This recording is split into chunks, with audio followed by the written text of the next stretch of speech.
जय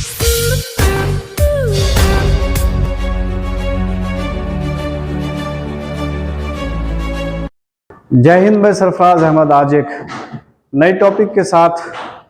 पिछले सेशन में हम लोगों ने प्रेजेंट कॉन्टिन्यूअस टेंस के बारे में देखा था। फ्यूचर इंडेफिनिट टेंस भी हम लोगों ने डिस्कस कर लिया, जो उसका आपके बिहार बोर्ड के एग्जाम्स का जो ऑब्जेक्टिव पैटर्न्स है। आज हम लोग जो है वो पास्ट कॉन्टिन्यूअस टेंस के जो है ऑब्जेक्टिव क्वेश्चंस को समझेंगे और इसको कोशिश करेंगे कि ऑब्जेक्टिव के फॉर्म में जो क्वेश्चंस आते हैं इस टेंस से उसको कर सके। दो क्वेश्चन आपके सामने दिया गया। पहला है अमन स्पेस करके इंग्लिश दीज डेज। चार ऑप्शंस आपको दिए गए, learns, is learning, learned, was learning.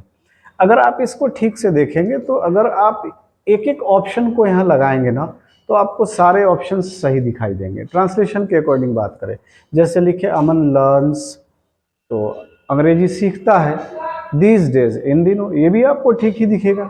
फिर Aman is learning English these days, ये भी ऑप्शन आपको ठीक दिखेगा।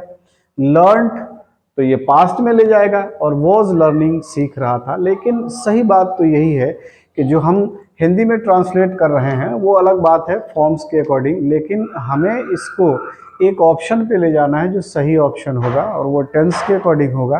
जैसे हिंदी में हर टेंस की अपनी पहचान होती है, रहा था, रही थी, था, थी, चुका था, चुकी थी, वैसे ही जो है इंग्लिश में भी अपनी एक पहचान होती है। और हमने बताया था टेंस को पहचानने के लिए हमें देखना पड़ेगा कीवर्ड।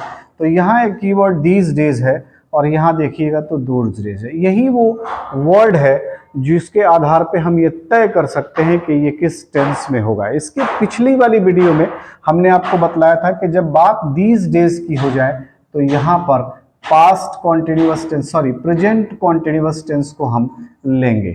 तो ऑप्शन आपका क्या हो जाएगा, इज लर्निंग। अब अगर आप देखें दीज डेज को ही हमने क्या कर दिया है, दोज डेज, उन दिनों की बात हो रही है, यानी ऐसे दिन की बात हो रही जो बीत चुका है, तो ये पास्ट में जा रहा है, इसलिए यहाँ पर ये पास्ट कॉन्टिन्यूअस में हम लेंगे। इसके अकॉर्डिंग क्वेश्चन का आंसर हो जाएगा वॉज। अब इसको और डिटेल हम लोग आगे अभी डिस्कस करते हैं। कॉन्टिन्यूअस टेंस अभी हम लोग इसके पहले अभी थोड़ी देर पहले हम लोगों ने इसको देखा था, इसके कुछ दो क्वेश्चंस दिए गए थे। आइए अब इस टेंस को ही समझते हैं।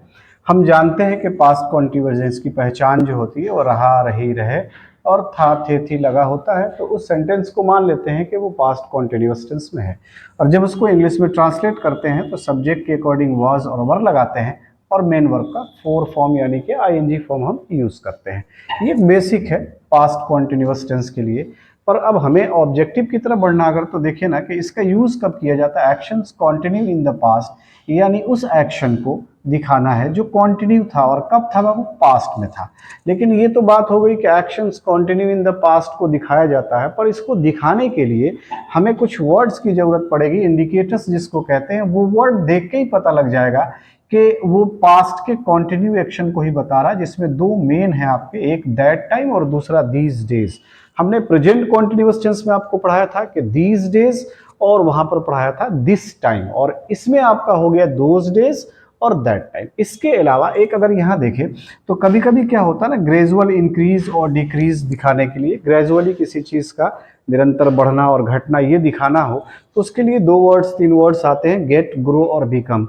ये अगर आ रहे हैं और इनके साथ हम पास्ट का ही इस्तेमाल करते हैं, वो क्वेश्चंस में देखेंगे तो आपको क्लियर होगा।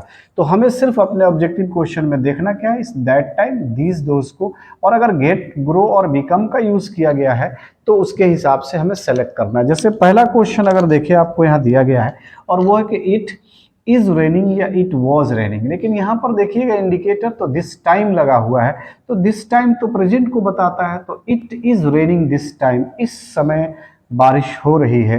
अब अगर इस सेंटेंस को देखेंगे तो यहाँ पर दैट टाइम यानी कि सेम वही बात कर रहा है, actions continue in the past, past के एक्शंस जो कंटिन्यू हो, तो यहाँ पर अब इज नहीं होगा बल्कि हम यहाँ पर क्या यूज करेंगे, वॉज का करेंगे। दैट टाइम इंडिकेटर्स के अकॉर्डिंग देख ले आप। फिर अगर देखें he is playing and he was playing cricket that time, तो यहाँ दैट टाइम तो ये इंडिकेटर पास्ट कॉन्टिन्यूअस टेंस के लिए आता है, इज नहीं बल्कि was playing cricket that time.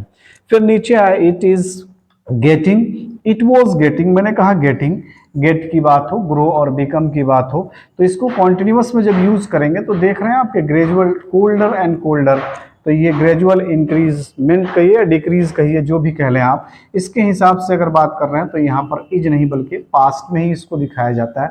ऐसे ग्रो करने की बात अगर ग्रेजुअली दिखाया गया हो तो इज और वॉज में हम वॉज को सिलेक्ट करेंगे, लार्जर एंड लार्जर।